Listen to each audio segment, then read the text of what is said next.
Well, it's good to see everyone back in our building. We're just really excited to get going with some competition here in 2025. We want to pick up where we left off in many ways, which is just getting right after it, meaningful games, start kicking some other people rather than ourselves. But in training, so we're excited. We love that we've qualified for this stage of the competition. To test ourselves against LAFC and other top teams, and we'll be ready to take one game at a time here. And again, we're just really excited to get going. That's it. Mitchell Carroll with Commerce City Radio. Zach, you kind of missed the early part of preseason with the national team. Congratulations on the shutout there. Is it a little easier to miss not having to learn a new system and a new team and everything and be a little more comfortable coming back later into the process? And then, Coach, how is it integrating some of these late arrivals, kind of late active in the window, and how much has that process been not having to establish a whole system and just kind of fit pieces in compared to last year? Okay. Yeah, it's of course you don't want to miss time with your club. You want to of course you want to have more time and or as much time as you can to after a long off season. But yeah, coming into camp in Mexico with the Rapids, it was a pretty smooth transition, and it was just back to what we worked on last year, and obviously have some sour taste in our mouth from the way that the season ended, and so it's just getting back and raising the standard and trying to get better and push the players and do that every day. Yeah, look, on that note regarding Zach, I will say, I know you didn't ask me this, but when Zach's in camp, there's one look of our team. When he's not there, there's the other look. And all I can say is that when he's around, the energy, the standards, there's certain players in this business that I think their voice carries weight. And as a coach, it's nice to have that presence. So, of course, we love the times these guys like this can get experiences at the national team, but of course it was great to get him back into camp and get things going.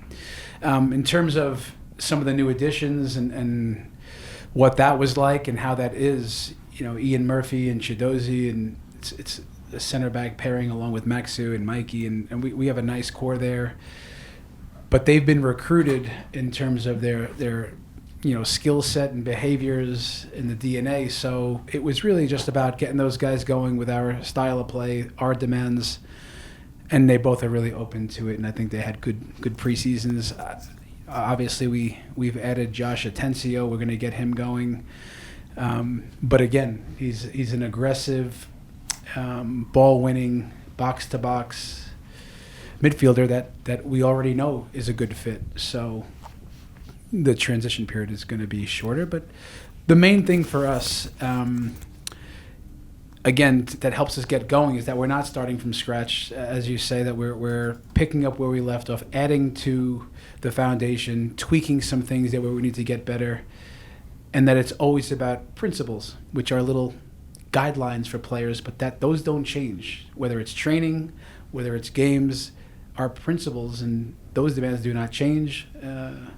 So yeah, we're just going to keep adding to what we think is a strong foundation around here. Matt Pollard, Burgundy Waves, separate question for both of you.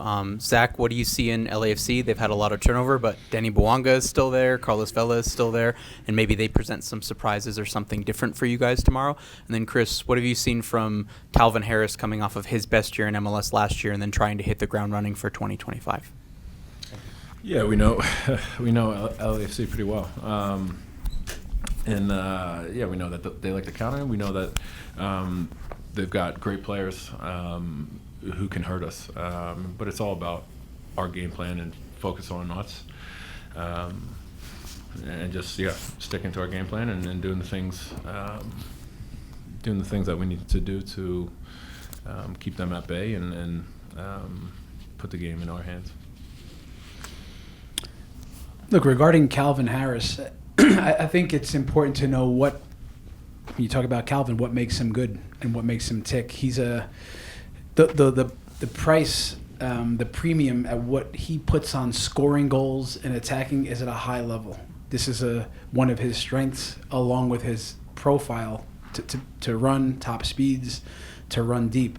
So you combine his desire to score, the physical profile that he has, and I think he's a great weapon that we have, and coaches love to coach these types of players that know who they are and that they love trying to do what he's trying to do, which is score goals. So, him, Kevin, Rafa, last year, they had, I think, career years that way in terms of production and everything we do. I say it to him all the time. I want to get some assists. Ederson the other day, cranking one deep. He's got this in him for sure. And honestly, I say that because it's set pieces, attacking set pieces, defensive set pieces. When we have the ball, when we're defending, everything we do to score goals and attack. So for Calvin, this is the guys up the pitch are the benefactors of this. So with Cal, it's we love working with him. He's dangerous, and we're excited to continue the work with him this year. Hi, Keith Richards, Team MBS Media. You mentioned this year you're building off of last year. You get LAFC first match of competitive soccer this season. How much are you looking at this as a measuring stick, given that the results against LAFC haven't been kind of the last couple of matches last year, versus to see like how much you've grown from last season to this season? Yeah, I think it's perfect for us. Show us where we're at. Let's take a test early on in the year.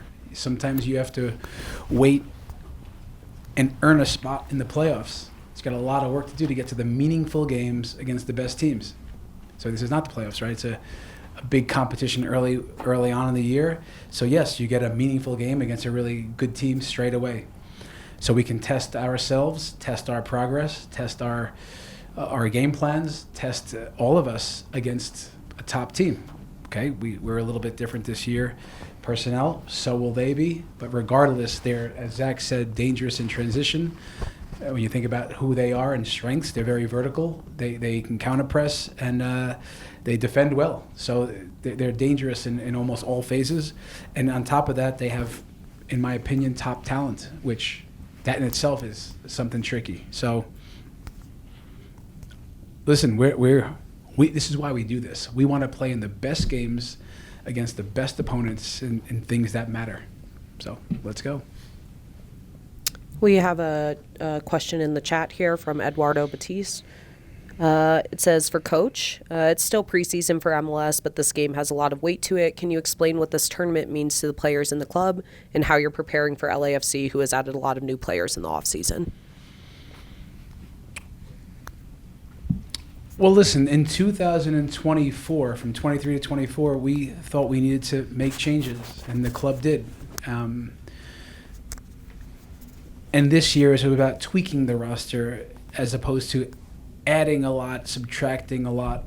So, yeah, LAFC they are where they are. So, yeah, if they've added, we're in more tweaking mode, and we've tried to prepare against them to understand where they're strong, where they're vulnerable, and that's always how we approach the games and opposition to try to gain an edge. But yeah, listen, the fact that we're playing a top team early on is the test that we're looking for, and LAFC poses a big challenge for us, as they do at most teams in this league, is because they're dangerous in transition. So we're up for it. We think we have a good plan, and we believe in the players and what we have going on here. I've said this before about our team, and it's probably more so for this year. We are a young team, youngish. We may have gone even younger this year, which we love that. Like these guys, that means that we're open and we're hungry and we're moldable and we love the team, and this is a good thing. But when you're young-ish, there's going to be growing pains along the way, and that's okay. That's just it's important that we know that, which means we have patience, but we turn this into a fearless approach, in that we fear nobody. Young players generally will do that, and the older young guys, they're also fearless, but they are the clear leaders of this whole thing. up the pitch with Georgie and Hafa, fairly youngish guys in the big picture, and they're our reference point, and back there is our reference point. So we have a good, spine of this team with a nice mix of experienced guys, but we think we have a locker room full of winners, which is probably most important. Pat Radigan, 405280. I'll also ask my questions separate so I don't get anybody confused. So, Zach, I'll start with you.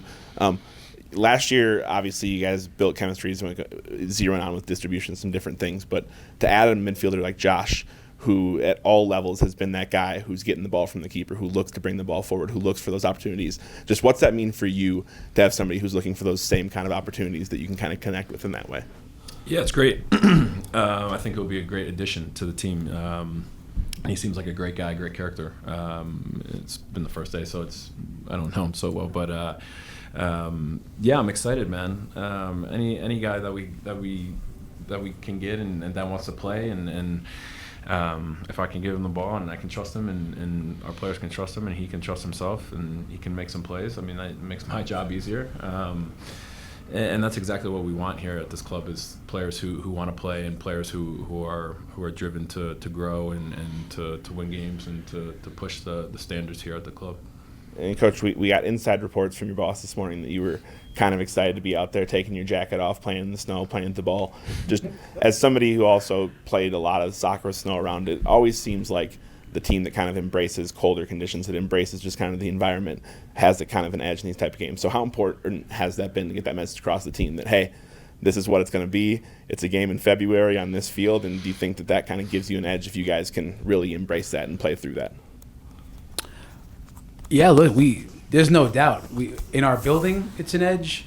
Cold temperatures, yes, it's an edge, and altitude edge. Like do we just like it a little bit more than LAFC, or do we just hate it a little less? It's cold, and the only reason I'm moving around is I'm freezing my ass off outside, because I used to be a young, tough player. Now I'm if I don't move around, I'm cold. So, but no, listen, I'm always mixing it up with the guys, getting out there, bringing energy, especially on a day like today, match day -1. But we've not talked about the cold at all. Like, excuses, it's a little bit cold. Listen, we're embracing it, and anytime we're playing a game home and away, we're playing to win. We're at home on any field, especially in our own building, and the elements even better. If there's a little snow out there, of course we need good conditions so that the ball can move and do certain things, but we like the cold temperature for this match. Hi, Rodrigo Camacho, Univision. For Zach, what's the meaning of this season for you, especially now that you came back to the United States team, and now that we have a World Cup in a little bit more than a year? And for the coach, hopefully you got to practice your Spanish now that you were in Mexico, so if you can answer in Spanish for us. ¿Qué espera de los aficionados, sobre todo? ¿De qué manera reciban al equipo para el juego de mañana? Mañana, los aficionados, mañana? They're not coming, I don't think so. But you want to go first, so sure. I can think a little in Spanish?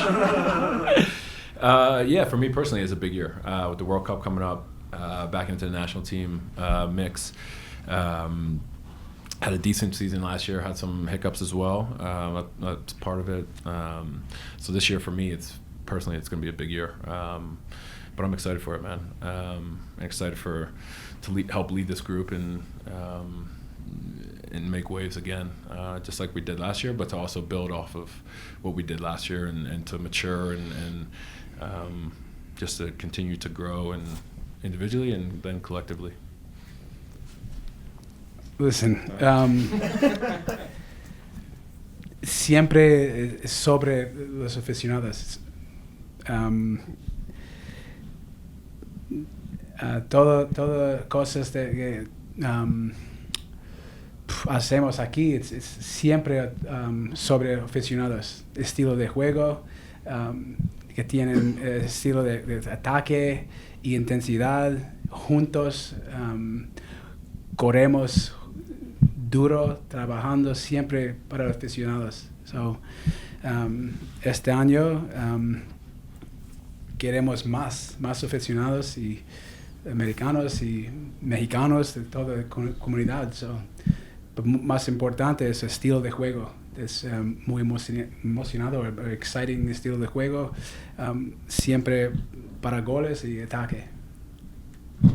Lo siento. Lo siento. Okay. Muy bien, profe. Es más fácil. Tengo hambre en México, not tactics. You understood that? Un poquito. Okay, good. Coach Jeff Dressel, 9 News. Was it, with a first-year coach busy schedule, was there a moment in the offseason when you realized what you had accomplished and what your team accomplished, and kind of what was that moment like? Maybe just realizing what you had accomplished through the last year. No, like not in my off season. It's all about being home, family. For much of the year, I'm separate from my boys. So no, it was really taking a step back. I get around family and my mom back in New York. So no, like I can tell you this, that real time, I'm enjoying what we're accomplishing. I'm not looking back on it. I mean, I think I will at some point, but it's real time. And last year, the journey with these guys that we were on together, we were enjoying the moments and in a crazy way. I know these guys might see it different. I relished the tough moments too that we had last year. And the end of the year was tough. For different reasons, and we tried to analyze little ways why we fell short, and without making excuses, but just a tough look. That's what my off season was more about. How can we get better? Just really, we say around here, from one game to the next, after the game is before the game. Meaning it's always the next game. So for me, it was just the off season was some time back in New York, and then thinking, how can we get things better? But I'm really proud of the work with these guys, and everyone around me knows that I feel fortunate to be in the seat that I'm in, and I say it's a hard chair to get into, and I fight every day to stay in this chair. So I'm enjoying this real time every time. So yeah. Having Concacaf, right off the jump before you even play an MLS game, how much are you guys, for both of you guys, tweaking your approach throughout camp? Is it a bit more of a ramp up compared to maybe last year where you're just starting MLS after camp? And, sort of how has the preparation changed this year to last year with such a, you only have one of 2 games instead of one of 30-something games? You and me first. I can buy you some time. I'll buy you some time. Yeah. Okay, you did help me out before. Look, I'd say, it's a good question, and whoever's listening, right, it's a good question. So what did our preseason look like, knowing we have real games straight away? So I think naturally, the attention to details, the players' focus, you can see that they know we're not trying to ramp them up as something that's not really meaningful. They know something big is coming. So there's the natural attention to the details in team meetings and all the details. That was for me sharper this year. And I think the one little one that I think that was different, that even like set pieces and throw-ins, we've tried to address some of these little nuanced things that will not, we say, not can be the difference, they will be the difference. So the attention and the urgency with some of those finer difference-making things, that we ramped up earlier than we have, whether it's just a regular season, because you just can't accomplish everything in the detail that you want to straight away with whatever it is, 2 camps. That's it. I'd say other than that, we just get to work, and that's. Do we pass the ball differently? Do we game plan a little bit differently? Do we on Saturday we're going to St. Louis to try to win that match in a big way. So we're not going at home, away goals count, we're not getting too granular with this. This is the first game of the year. We're playing to win. We said it this morning. We're expecting to advance in this competition. That's that. Zach, you spent a lot of time playing with You didn't Lowell's. get to answer that. Oh, I'm sorry. You nailed that. I don't have much. You nailed that. Okay. Zach, you spent a lot of time with Lowell's Boubacar and Moise Bombito last year, who aren't here anymore. How are Ian and Cheeto doing for you in preseason? Yeah, they've been good. Like Coach said, they've been open, and that's what we need: open-minded people who are willing to work and grow. And yeah, it's just just getting that chemistry on the field, off the field, seeing how they like to play, what they like from me in the games and training and all that. So getting on the same page, and that takes a little bit of time, and it takes games, of course. So it's nice that we have like we said, we have an important game tomorrow, and that'll be a really good test for us just to see where we're at. And yeah, they're great guys off the field, and it's, more about bringing it all together on the field. That just takes a little bit of time and work. We're coming up on time, so we'll take a final question from Keith. Hi, Zach. A question for you. You're coming into the season different as well. You played a full season, whereas last season before you're coming off injury, had a full season. You're coming with the national team. You're adding a kid along the way. How is this preparation for this season different from the season before? Like Chris, like Coach, I was home with family as well. Just kind of getting away from everything, and then analyzing the last season and seeing how I can be better, how I can lead better, how I can just show up to training every day better, and just trying to grow in those aspects. And then with the national team camp, first 2 weeks of the year was perfect start. It was hard work. It was intense. It was it gets you going. It gets you going for preseason. And so I feel like when I was going down to Mexico to meet up with the Rapids, I was in a good physical space, and then continue to sharpen up the training and all that. But yeah, I mean, life is good, man. I can't complain. We've got a great staff here, great group of guys and who are hungry, and it's fun to come into training every day, and so what more can you ask for?